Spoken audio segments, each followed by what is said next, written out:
जय हिंद। आज हम डिस्कस करेंगे इकाई 3 सिविक्स लोकतंत्र में प्रतिस्पर्धा एवं संघर्ष। इस अध्याय से वस्तुनिष्ठ ऑब्जेक्टिव क्वेश्चन देखेंगे। तो चलिए शुरू करते हैं। और चैनल पर नए हैं तो चैनल को आज ही सब्सक्राइब कर लें। और पिछले चैप्टर्स के क्वेश्चन आंसर नहीं देखे हैं तो उसका लिंक आपको इस वीडियो में मिल जाएगा। तो चलिए शुरू करते हैं पहला क्वेश्चन लेकर के बोर्ड एग्जाम्स के लिए। सही विकल्प चुने। 1 नंबर का वर्ष 1975 भारतीय राजनीति में किस लिए जाना जाता है? यानी 1975 जो है ये भारतीय राजनीति में किस लिए जाना जाता है? 4 ऑप्शन है। इसका सही आंसर होगा ग। देश के अंदर आपातकाल लागू हुआ था। देश के अंदर आपातकाल लागू हुआ था। वर्ष 1975 जो है उस टाइम में भारत के अंदर आपातकाल लागू हुआ था, इमरजेंसी लागू हुआ था। चलिए दूसरा क्वेश्चन लेते हैं। बाकी ऑप्शन आप खुद पढ़ सकते हैं।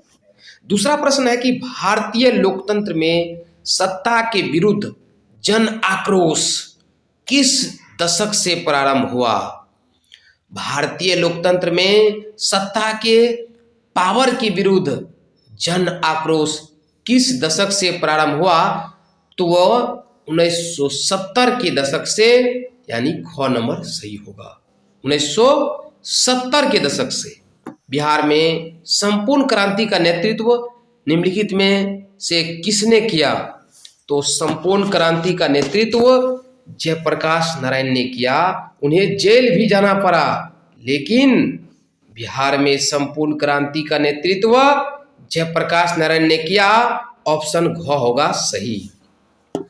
चौथा प्रश्न है भारत में हुए 1977 में आम चुनाव में किस पार्टी को बहुमत मिला था? जनता पार्टी को। किसको? जनता पार्टी को। ऑप्शन ख होगा सही। पांचवा प्रश्न, चिपको आंदोलन निम्नलिखित में से किससे संबंधित नहीं है? तो चिपको आंदोलन जो है वो कांग्रेस पार्टी के विरोध से संबंधित नहीं है। ऑप्शन नंबर घ होगा सही। घ होगा सही। छठा प्रश्न है दलित पैंथर्स के कार्यक्रम निम्नलिखित में से कौन संबंधित नहीं है? दलित पैंथर्स के कार्यक्रम जो प्रोग्राम थे निम्नलिखित में से कौन संबंधित नहीं है? तो दलित पैंथर्स के लिए यहाँ पर जो है ऑप्शन होगा घ। औद्योगिक मजदूरों का शोषण से मुक्ति। औद्योगिक मजदूरों का शोषण से मुक्ति। अब बताइए दलित का मतलब क्या होता है? दलित का मतलब वही जो दबा हुआ हो, ठीक है, जिसको सही से हक नहीं मिल रहा हो। तो हम ये कह सकते हैं कि जब महाराष्ट्र में दलित हितों की दावेदारी के लिए 1972 में एक संगठन बना, ठीक है, 1972 की बात है। और उस टाइम में दलित युवाओं का एक संगठन बना जिसे दलित पैंथर्स कहा गया, है ना? क्या कहा गया? दलित पैंथर्स कहा गया। अगला प्रश्न है निम्नलिखित में से कौन भारतीय किसान यूनियन के प्रमुख नेता थे? निम्नलिखित में से कौन भारतीय किसान यूनियन के प्रमुख नेता थे? वो थे महेंद्र सिंह टिकैत। कौन? महेंद्र सिंह टिकैत। यानी ऑप्शन नंबर ग हो जाएगा सही। ऑप्शन नंबर ग होगा सही। आठवां प्रश्न है तारी विरोधी आंदोलन निम्नलिखित में से किस प्रांत में शुरू किया गया? तारी विरोधी आंदोलन निम्नलिखित में से किस प्रांत में शुरू किया गया? तो यह जो है आंध्र प्रदेश, यानी कि ऑप्शन ग। आंध्र प्रदेश जो है एक प्रांत है जिसमें शुरू किया गया। कहाँ? आंध्र प्रदेश। आंध्र प्रदेश की राजधानी क्या है? हैदराबाद।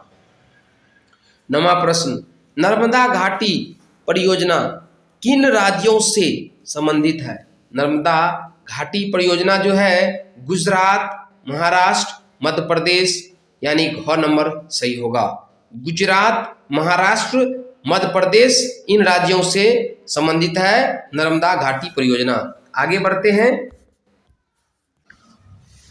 अगला प्रश्न है 10 नंबर का, सूचना के अधिकार आंदोलन की शुरुआत कहाँ से हुई?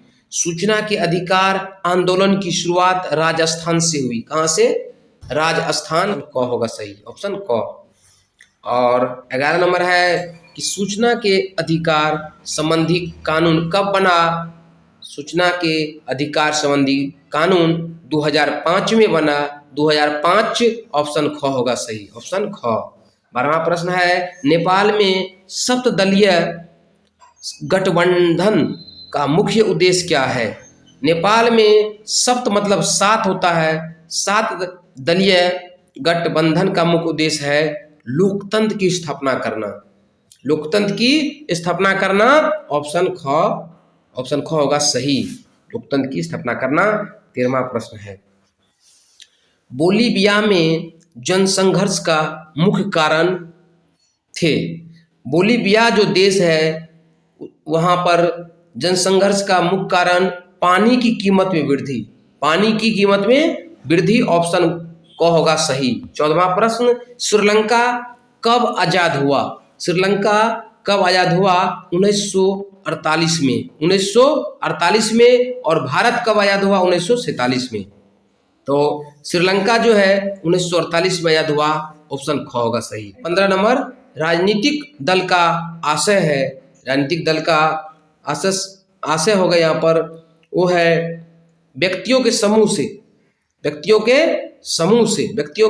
समूह से राजनीतिक दल का तात्पर्य है, आशय है। आगे बढ़ते हैं। अगला प्रश्न है 16 नंबर का, निम्नलिखित में से कौन सा प्रमुख उद्देश्य प्रायः सभी राजनीतिक दलों का होता है? तो सभी राजनीतिक दलों का जो प्रायः उद्देश्य होता है वो सत्ता प्राप्त करना, सत्ता में आना, पावर में आना, सत्ता प्राप्त करना, ऑप्शन क होगा सही, ऑप्शन क। 17वां, राजनीतिक दलों की नींव सर्वप्रथम किस देश में पड़ी? राजनीतिक दलों की नींव जो है सर्वप्रथम किस देश में पड़ी? सबसे पहले ब्रिटेन में। कहाँ? ब्रिटेन में। ब्रिटेन, ऑप्शन क होगा सही, ब्रिटेन ऑप्शन होगा क सही। उसके बाद यहाँ पर 18 नंबर का क्वेश्चन होगा, निम्नलिखित में से किसे लोकतंत्र का प्राण माना जाता है? तो लोकतंत्र का प्राण राजनीतिक दल को माना जाता है। राजनीतिक दल को लोकतंत्र का प्राण माना जाता है, ऑप्शन होगा घ सही। 19 नंबर का प्रश्न, निम्नलिखित में से कौन सा कार्य राजनीतिक दल नहीं करता है? निम्नलिखित में से कौन सा कार्य राजनीतिक दल नहीं करता है? वो अफसरों की, ऑफिसर की बहाली संबंधी कार्य नहीं कर सकता है। ठीक है, तो अफसरों की बहाली संबंधी कार्य पॉलिटिकल पार्टी नहीं करता है, ऑप्शन घ होगा सही, ऑप्शन घ होगा सही। उसके बाद यहाँ पर लेते हैं जो है 20वां प्रश्न, निम्नलिखित में से कौन सा विचार लोकतंत्र में राजनीतिक दलों से मेल नहीं खाता है? तो मेल नहीं खाने वाला देखते हैं, ऑप्शन क से लेकर के घ तक है, लेकिन यहाँ जो ऑप्शन होगा वो ग होगा। ग, देश के विकास के लिए सरकारी नीतियों में राजनीतिक दल बाधा उत्पन्न करता है, यह मेल नहीं खाएगा। देश के विकास के लिए सरकारी नीतियों में राजनीतिक दल, पॉलिटिकल पार्टी बाधा उत्पन्न करता है, बाधा उत्पन्न करता है, तो यह मेल नहीं खाएगा, ऑप्शन ग होगा सही। 21 नंबर, किस देश में बहुदलीय व्यवस्था नहीं है?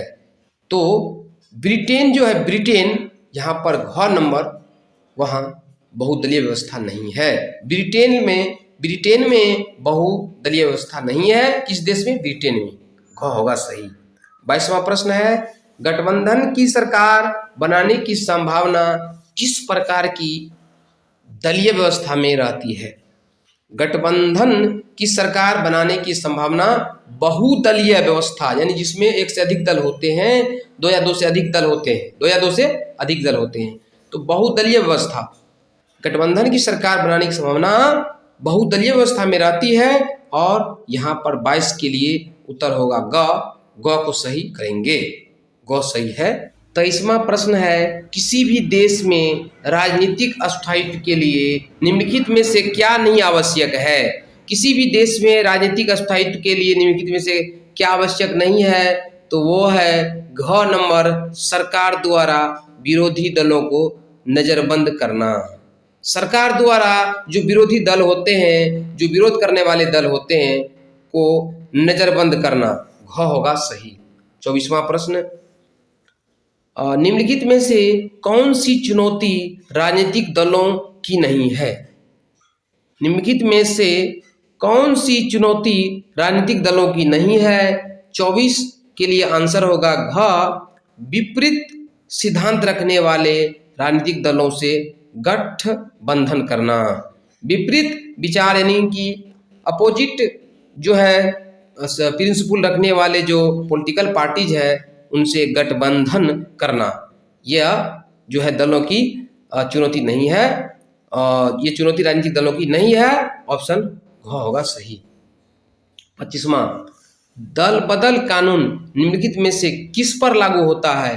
तो दल बदल कानून जो है सांसदों एवं विधायकों पर लागू होता है, सांसदों एवं विधायकों पर, ऑप्शन क होगा सही, ऑप्शन क होगा सही।